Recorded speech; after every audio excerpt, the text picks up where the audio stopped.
अस्सलाम वालेकुम बच्चों, उम्मीद है आप सब लोग खैरियत से होंगे। आज हम ये चैप्टर शुरू करने जा रहे हैं। आज इसको हम डिटेल में पढ़ने वाले हैं, एग्जाम के हिसाब से तैयारी करने वाले हैं। चाहे आप ये कभी भी देख रहे हो साल में, चाहे पेपर में आपके पास 10 महीने बचे हों या फिर 10 दिन बचे हुए हैं, हम आपको ऐसे तैयारी कराने वाले हैं कि आपके है ना फेडरल बोर्ड में 90% से ज्यादा मार्क्स आए। हम आपको इंपॉर्टेंट चीजें एग्जाम्स में क्या क्या एग्जामिनर को चाहिए होता है, ये हमारा पहला लेक्चर नहीं है। तो अगर आपको कुछ चीज समझ ना आए, कंफ्यूजन हो, तो वो इसलिए क्योंकि आपने पहला लेक्चर नहीं देखा हुआ। तो भाई पहला वाला लेक्चर देख लो और ऑर्डर में चलो, बगैर शुरू के कॉन्सेप्ट्स को पढ़े हुए ये आपको कंफ्यूजन, ये पहला लेक्चर नहीं है। अगर आपको पहला लेक्चर देखना है और बाकी सारे चैप्टर्स के भी और इन सारे सब्जेक्ट्स के भी, तो भाई आप जाओ हमारे कमेंट सेक्शन में, यहाँ पे डाली हुई है 4 लिंक। इसमें पूरी किताब की हमने प्लेलिस्ट डाली हुई है, इसको दबा दो, आपको है ना सारे लेक्चर्स मिल जाएंगे इस पूरे के पूरे सब्जेक्ट के। डाले में फ्री के नोट्स, यहाँ पे नोट्स कोई एमी नोट्स नहीं है। ये आप लिंक दबाओगे तो खुलते हैं, आपके पास हमारे 300 बच्चे जो थे जिनके 90% ज्यादा मार्क्स आए थे, उनके हमने नोट्स कंपाइल करके आपके लिए डाले हुए ताकि आप भी है ना अपने एग्जाम की तैयारी कर सको। सारे के सारे नोट्स हमने डाले हुए इन 300 बच्चों के। तो भाई ये देखो यहाँ पे पड़ा हुआ है हमारे सब्सक्राइब का बटन, इसको सब्सक्राइब कर लो, ठीक है। बेल्स भी है ना यहाँ पे दबा दो, लाइक करो वीडियो को और साथ में जाके कमेंट करो अपना वीकेस्ट चैप्टर। भाई कौन सा चैप्टर है जो तुम्हें बहुत मुश्किल लगता है, बहुत वीक लगता है, हम क्या करेंगे उसका निकालेंगे one shot lecture. One shot lecture एक लंबा सा पूरे चैप्टर का लेक्चर होगा, उसमें हम आपको एग्जाम ओरिएंटेड तैयारी कराने वाले हैं ताकि आपके है ना पेपर में 90% मार्क्स आ सके। तो जाके कमेंट करो कौन सा चैप्टर आपको बहुत मुश्किल लगता है। फिर ये याद रखना कि भाई हमारे लेक्चर्स, हमारे नोट्स, सारे गेस्ट पेपर्स काम के होते हैं। ये 300 बच्चे हैं जिनके ना 90% ज्यादा मार्क्स आए थे। तो सारा मटेरियल कमेंट सेक्शन में सबसे पहला कमेंट है, वहां पे पड़ा हुआ है। और अगर आप भी उन बच्चों की तरह 90% ज्यादा मार्क्स लाना चाहते हैं तो आप भी है ना हमारी बैच ज्वाइन कर सकते हैं, जिसमें हम आपको A to Z सारी तैयारी कराते हैं सारे सब्जेक्ट्स की, है ना। हमारी स्पेशल बैच नंबर 1 है, तो हमें इस व्हाट्सएप नंबर पर मैसेज कर लो। ये सारी चीजें हम आपको देते हैं और एग्जाम के हिसाब से तैयारी कराते हैं। अगर आप भी है ना 90% ज्यादा मार्क्स लाना चाहते हैं, अपने माँ बाप का नाम रोशन करना चाहते हैं। तो अब हम ये लेक्चर शुरू करते हैं। इस टॉपिक को आज डिटेल में हम पढ़ने वाले हैं। अब ये जो हमने सारा देखा है ना कि एक मॉल कितने मास है, मास में कितने मॉल्स हैं, ये सारा लिखा है। अब हम इसको कैलकुलेट करते हैं, इसको अप्लाई करते हैं।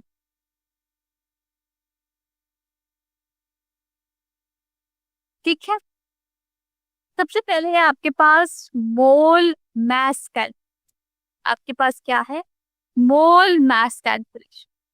उन्होंने आपको क्या कहा है क्वेश्चन में? आपके पास क्या है कि calculate the molar mass, calculate the molar mass of sodium, nitrogen and sucrose. सबसे पहले तो आप उन्होंने क्या कहा है आपको? Molar mass. मोलर मास का मैंने क्या मतलब बताया है कि mass in one mole. Molar mass means the mass in one. अब आप कह रहे हैं कि एक मोल में कितना मास है, हम वो देखते हैं। सबसे पहले आपको सोडियम के बारे में पूछा। आप क्या करोगे? सोडियम का एटॉमिक मास यूनिट लिखो। ए सोडियम हैज 23 AMU।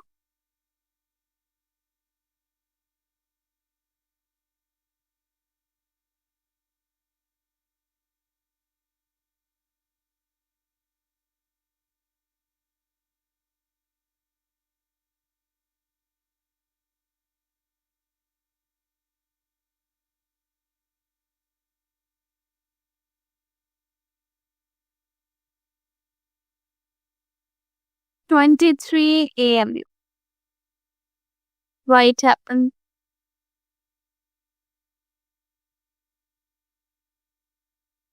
ठीक है, हमने क्या करेंगे? उसको मास में कन्वर्ट कर देंगे, gram atomic mass.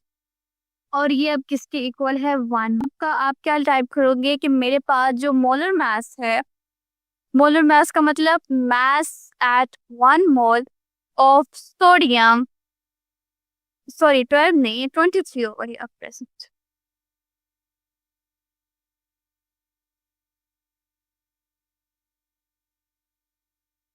(23 AMU). Gram atomic mass लोगे तो it becomes 23 gram. So molar mass आपका सोडियम में कितना आ गया? 23 ग्राम। नेक्स्ट उन्होंने आपको एग्जांपल दी है, यहाँ पर आप देखो। So 1 mole of sodium is equal to 23 gram. Next उन्होंने आपको नाइट्रोजन की बताई है कि जो नाइट्रोजन है N2,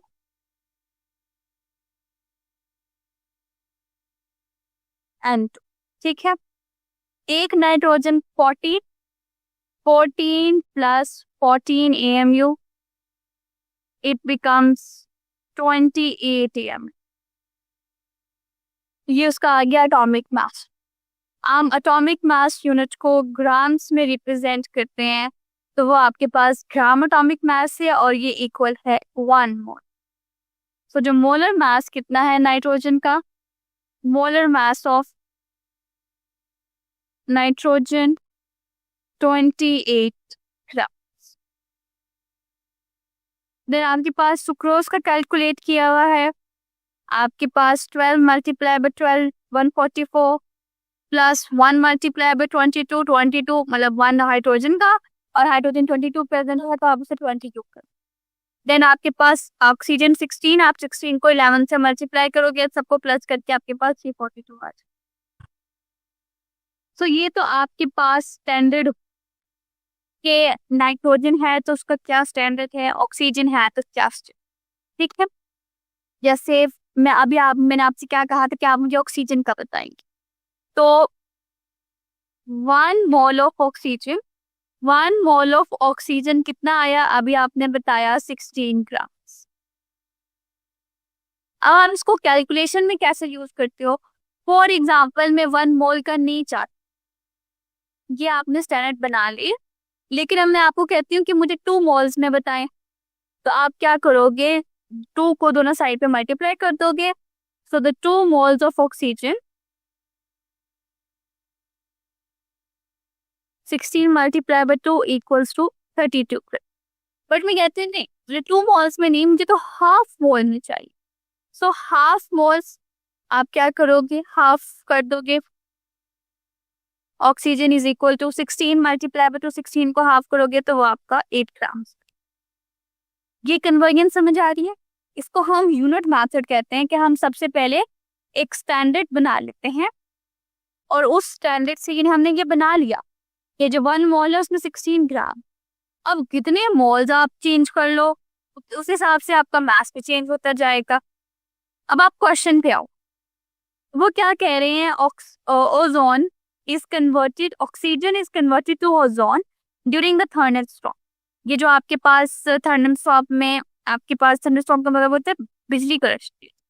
calculate the mass of ozone, हमने क्या करना है, ओजोन का मास लेना है। If 19.05 moles of ozone is form. अब हम पहले आते हैं, हमारे पास मोल्स कितने दिए गए हैं, 9.05 मोल्स हमें दिए, और हमने क्या करना है, उसका मास कैलकुलेट। सबसे पहले तो हमने उसका एटॉमिक मास यूनिट निकाल लेना है।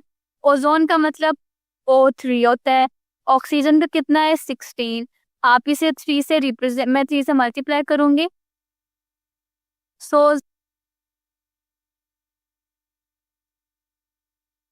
मैं इसे 3 से मल्टीप्लाई करूंगी, सो इट बिकम्स 48 AMU। और फिर मुझे पता है कि अगर मैं इसको ग्राम्स में रिप्रेजेंट करूंगी 48 ग्राम्स में, तो ये मेरे पास क्या है, 1 मोल।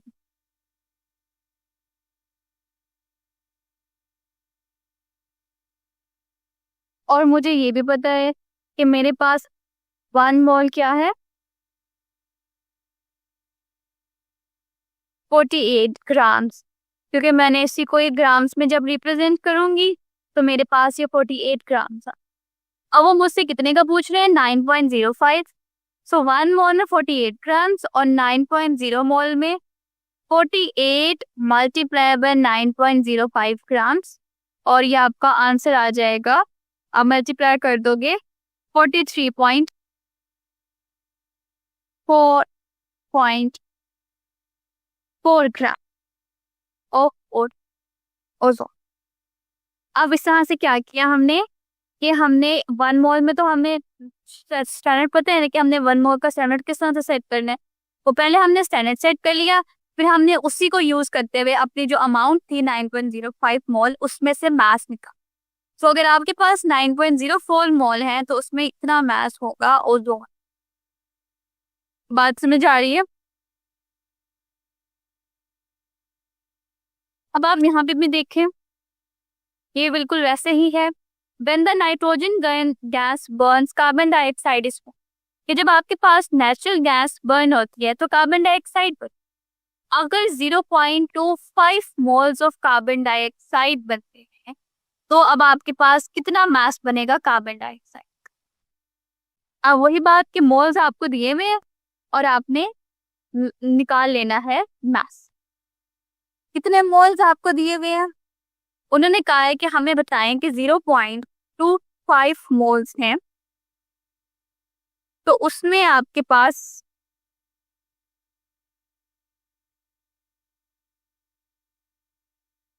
आपने बताना है कि आपका मास कितना है। 0.24, हमें 0.25 का तो नहीं पता, लेकिन हमें 1 मोल का तो पता है। तो हम क्या करेंगे, कार्बन है, हाँ कार्बन डाइऑक्साइड, सबसे पहले इसका AMU निकाल लेंगे। कार्बन का 12 होते हैं, ऑक्सीजन का 16, तो 16 multiply by 2 36, 36 plus 12 44, 44 AMU। But मैं अगर इसको ग्राम्स में रिप्रेजेंट करूंगी 44 ग्राम्स, तो ये मेरे पास इक्वल हो जाएगा 1 मोल के। तो अब मुझे पता लग गया कि अगर मेरे पास कार्बन डाइऑक्साइड का 1 मोल है, अगर मेरे पास 1 मोल है कार्बन डाइऑक्साइड का, तो वो कितने के इक्वल है? तो वो इक्वल है 44 ग्राम्स। तो अब मेरे पास कितने, 0.25, बट मेरे पास 0.25 मोल्स हैं।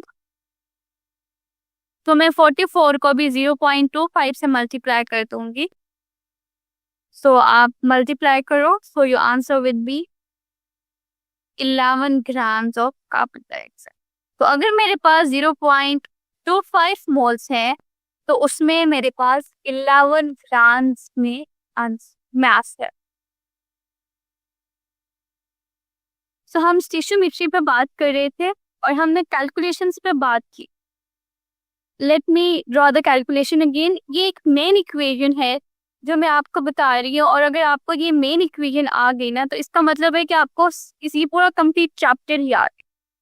तो मैंने आपको क्या कहा था कि कोई भी आपके पास एक एटम है या जो मॉलिक्यूल है, कोई भी आपके पास, ऑफ कोर्स कि आप यू हैव एन एटम, कि अगर आपके पास कोई भी एटम है, आप कोई भी मॉलिक्यूल ले लें, आप कोई भी आयन ले लें जिसमें आप कह लो कि आपके पास आयनिक कंपाउंड्स है जिनमें आप फॉर्मूला यूनिट्स आते हैं NaCl MgCl2।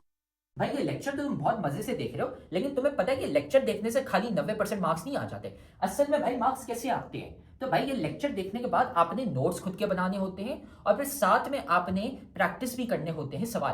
भाई ये हमारा फेवरेट कोट है, 90% marks don't come from just hard work, they come from consistency, smart strategy and proper revision. भाई स्मार्ट तरीके से पढ़ो, स्मार्ट तरीका ये हमने आपको बताया हुआ है, तो साथ में हम आपको तरीका भी नहीं बता रहे, साथ में हम आपको दे रहे हैं भाई नोट्स। जाओ कमेंट सेक्शन में, नोट्स में से आपको मिल जाएंगे भाई उन बच्चों के नोट्स। 300 बच्चे थे जिनके 90% ज्यादा मार्क्स आए थे, उनके नोट्स वहां पे पड़े हुए, लेकिन साथ में उधर नीचे हमने आपको सवाल भी दिए हुए प्रैक्टिस के लिए। ये यहाँ पे पूरी गूगल शीट पड़ी हुई है भाई, यहाँ से जाके सवाल प्रैक्टिस करो। खाली ऐसा कुछ नहीं होता कि हाँ हम लेक्चर देखेंगे हमारे मार्क्स आ जाएंगे, नहीं भाई, नोट्स पढ़ने होते हैं और साथ में इनकी प्रैक्टिस भी करनी होती है सवालों की। ये कोई भी आपके पास इस तरह के मॉलिक्यूल हैं, हमने क्या किया है, इनका एटॉमिक वेट लिया है। हमने क्या किया है, इनका जो एटॉमिक वेट है, हमने जो इनका एटॉमिक मास लिया था, एटॉमिक मास के लिए ऑफ कोर्स कि मॉलिक्यूल होगा तो मॉलिक्यूलर मास होगा, फॉर्मूला यूनिट होगा तो फॉर्मूला मास होगा। सो इसका आपने क्या किया है, हमने जो मास लिया है AMU लिया है, हमने उसको क्या किया, हमने ग्राम्स में रिप्रेजेंट किया, उसको फिर हमने ग्राम्स में रिप्रेजेंट किया है। जब हम ऐसा करेंगे तो हमें पता लगेगा कि ये 1 मोल के इक्वल है। ठीक है, ये सारी क्वांटिटी आपके पास 1 मोल के इक्वल है।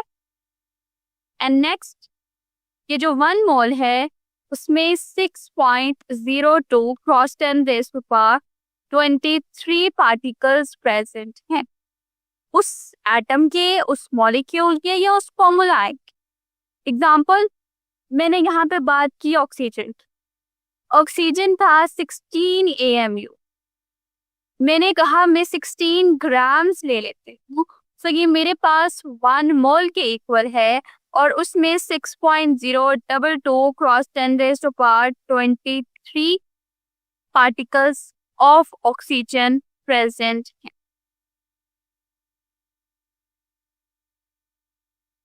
ऑफ ऑक्सीजन प्रेजेंट है। इसी तरह आप में एक मॉलिक्यूल की बात कर लेते हैं। मॉलिक्यूल में फॉर एग्जांपल हम बात करते हैं ओजोन की, O3। उसमें सबसे पहले तो आप इसका मास लोगे, एटॉमिक मास O3 16 ऑक्सीजन का होता है, आप उसे 3 से मल्टीप्लाई करोगे सो इट बिकम्स 48 एम। आप क्या करोगे, उसे ग्राम्स में रिप्रेजेंट करोगे, 48 ग्राम्स। ये आपका क्या कहलाएगा, 1 मोल कहलाएगा। और उसमें ही जो क्वांटिटी है 6.022 क्रॉस 10⁻23 पार्टिकल्स उसमें प्रेजेंट है। अगर आपको ये समझने, ये आप बात आपने समझनी है, अगर ये आपको समझ आ गई तो कल हमने जो न्यूमेरिकल्स किए थे हमने मास और मोल्स के किए कि मास अगर आपके पास है तो मोल्स किस तरह से निकलेंगे। आज जो हम कर रहे हैं वो हम कर रहे हैं मोल पार्टिकल्स, यानी आज हम जो इंटरकन्वर्जन कर रहे हैं वो हम इस पे बात करेंगे।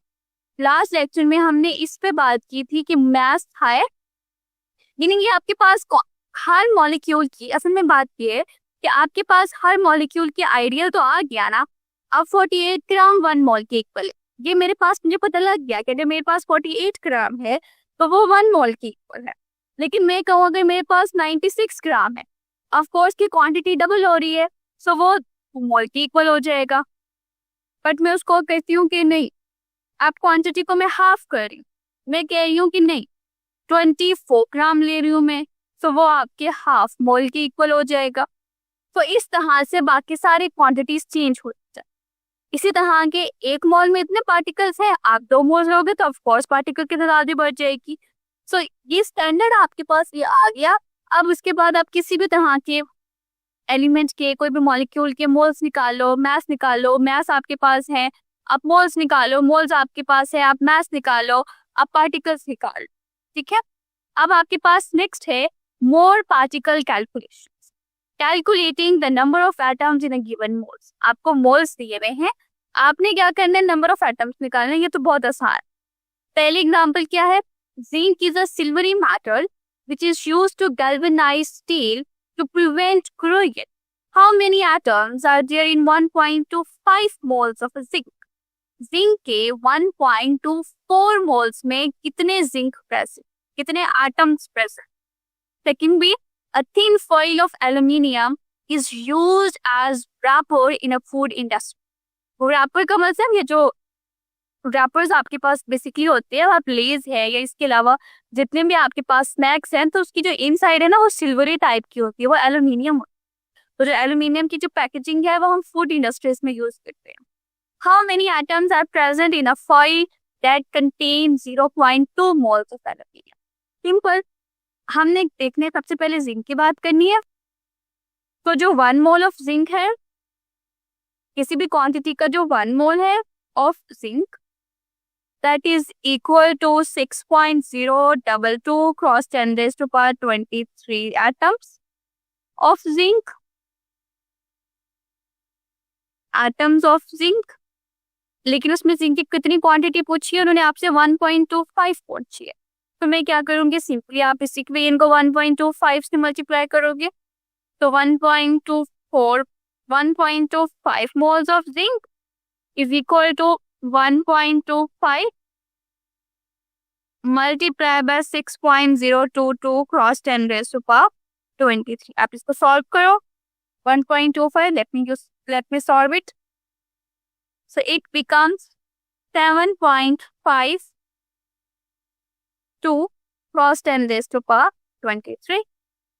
सिंपल। अब नेक्स्ट में उन्होंने आपसे एल्यूमिनियम की बात की और एल्यूमिनियम ने कहा 0.2 मोल्स। एल्यूमिनियम में उन्होंने आपको कहा कि 0.2 मोल्स। तो एल्यूमिनियम, तो 1 मोल ऑफ एल्यूमिनियम में कितने पार्टिकल्स हैं? 1 mole of aluminium has 6.022 cross 10⁻23 atoms of aluminium, but 0.2 moles of aluminium। आप सिंपली क्या करोगे, 0.2 को मल्टीप्लाई कर दोगे 6.22 cos 10 raised to power 23. So let me calculate 6.0222 is equal to 1.20 cos 10 raised to power 23 particles. इस तरह से आपके पास कितने भी मोल्स थे, आपने सिंपली क्या करने हैं, उनके पार्टिकल्स कैलकुलेट करने. जो नेक्स्ट एग्जांपल है, they are also same. Methane is a major component of a natural gas. Methane आपके पास नेचुरल गैस का बहुत ही मेजर कंपोनेंट है. How many molecules are present in a 0.45 moles of a pure sample of methane. कि आपके पास 0.5 moles of methane है, तो इसमें कितने मीथेन के पार्टिकल्स प्रेजेंट होंगे. At a high temperature, second question, at a very high temperature the hydrogen sulfide, which is H2S gas, given off by a volcano means Atish Fisham, is oxidized by air to sulfur dioxide, SO2. Sulfur dioxide reacts with the water to form an acid rain. How many molecules are there in 0.25 moles of sulfur dioxide? अब simple वही उन्होंने आपसे 0.5 moles पूछे methane के. 1 mole of methane contains, यहाँ पे आप देखिए, तो 1 mole of methane contains 6.022 cross 10 raised to power 23 molecules. 0.5 से आप 0.5 मल्टीप्लाई कर दोगे तो वो आपके पास मॉलिक्यूल्स आ जाएंगे. नेक्स्ट आपके पास सल्फर डाइऑक्साइड के मोल्स थे, अब ये मॉलिक्यूल है, आप इसे मोल से कैलकुलेट करोगे तो उतने आपके पास मॉलिक्यूल्स आ जाएंगे. सिंपली आपने इसको कैलकुलेट कर लेना. नेक्स्ट है हमारे पास, अच्छा अब नेक्स्ट उन्होंने थोड़ी सी स्ट्रैटेजी को चेंज किया है. उन्होंने स्ट्रैटेजी चेंज की है. अब वो आपसे नेक्स्ट एग्जांपल में क्या कह रहे हैं, अब वो आपको मोल नहीं दे रहे, वो आपको पार्टिकल्स दे रहे. ठीक है, मोल नहीं दे रहे, वो आपको पार्टिकल्स दे रहे. एक जनरल कन्वेंशन है कि जो चीज आपने फाइंड आउट करनी है वो आप लेफ्ट साइड पे लिखते हो, राइट साइड पे लिखते हो, नहीं सॉरी माय राइट साइड पे आप लिखते हो, और जो चीज आपको पता है वो आप लेफ्ट साइड. जैसे 6.022 cross 10 raised to power 23 particles 1 मोल बना रहे हैं. ठीक है, हमारे पास कितने पार्टिकल्स हैं. नेक्स्ट पार्टिकल क्या है, 3.011 क्रॉस 10 raised to power 23.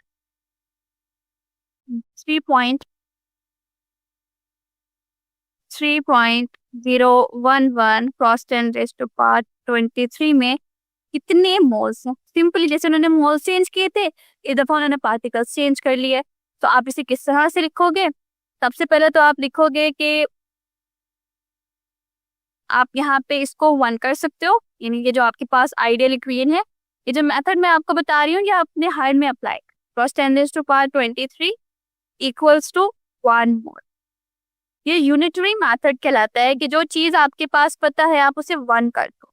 अब मैं यहाँ पे इसको 1 कर दूंगी तो ये यहाँ पे मल्टीप्लाई हो रहा है, उधर जाके डिवाइड हो जाएगा. 6.022 cross 10 raised to power 23 moles. अब पहले 1 था, अब यहाँ पे वो जो आपकी डिजायर्ड वैल्यू है आप वो पुट कर दो. 3.011 cross 10 raised to power 23 is equal to 3. वो आप जो चीज आपको पता है वो आपने फाइंड आउट की, दूसरी साइड पे मैं मल्टीप्लाई कर दूंगी. तो जब मैं इसको कैलकुलेट करूंगी माय आंसर वुड बी 0.5. तो माय आंसर वुड बी 0.5. ठीक है, ये आपके पास क्वेश्चन है. नेक्स्ट क्वेश्चन भी आपके पास सेम है. Formaldehyde is used to preserve dead animal. Its molecular weight is 3H2O. Calculate the number of moles that would contain 6.011 moles of its compound. ये भी सिंपल. आपके पास ये एक सोल्यूशन में आप देखो, तो पहले उन्होंने आपको इक्वेशन दी है, फिर आपने उसको 1 कर दिया है, और फिर नेक्स्ट हमने क्या किया है, उसी को मॉलिक्यूल से मल्टीप्लाई कर दिया. ठीक है, अब आपके पास ये क्वेश्चन. तो उम्मीद है अब आपको है ना ये टॉपिक समझ आ गया. हमने सारे के सारे सब्जेक्ट्स और सारे के सारे चैप्टर्स के हमने नोट्स डाले हुए हैं, लेक्चर्स डाले हुए हैं. इधर कमेंट सेक्शन में चले जाओ, नोट्स पढ़े हुए हैं, लेक्चर्स पढ़े हुए हैं, गेस्ट पेपर भी हम आपको दे रहे हैं और इंपॉर्टेंट चीजें भी बता रहे हैं, ताकि आपको है ना एग्जाम की डेट्स भी पता चल जाए और आपका एग्जाम मिस ना हो जाए. सारी चीजें हमने कमेंट सेक्शन में डाली थी, वहां से है ना जाके वसूल कर लो इसको. तो आप देख रहे हो कि हमारी इतने सारे बच्चे हैं जिनके 90% ज्यादा मार्क्स आए। क्यों? सवाल देने के साथ साथ हम सिखाते हैं कि भाई आंसर कैसे लिखते हैं। आंसर लिखने का एक तरीका होता है, वो तरीका हम सिखाते हैं सिर्फ और सिर्फ हमारी बैच वाले बच्चों को, इसलिए हमारे इतने सारे बच्चे हैं जिनके 90% ज्यादा मार्क्स आए हैं। तो अगर आप भी हमारी बैच ज्वाइन करना चाहते हैं ताकि आपके भी 90% से ज्यादा मार्क्स आए, तो हमारी बैच के लिए इस व्हाट्सएप नंबर पे हमें मैसेज कर लो, आपको ये सारी चीजें मिल जाएंगी। हम आपको सिखाएंगे कि भाई आंसर कैसे लिखते हैं। टॉपर बच्चे जो 90% ज्यादा मार्क्स लाते हैं वो आंसर कैसे लिखते हैं ताकि एग्जामिनर मार्क्स काट ही ना सके, ताकि वो एग्जामिनर बोले भाई ये लो फुल मार्क्स। हमें इस व्हाट्सएप नंबर पे मैसेज कर लो और हम आपको ऐड कर लेंगे हमारी बैच में, और फिर आप भी है ना 90% से ज्यादा मार्क्स ला सकते हैं।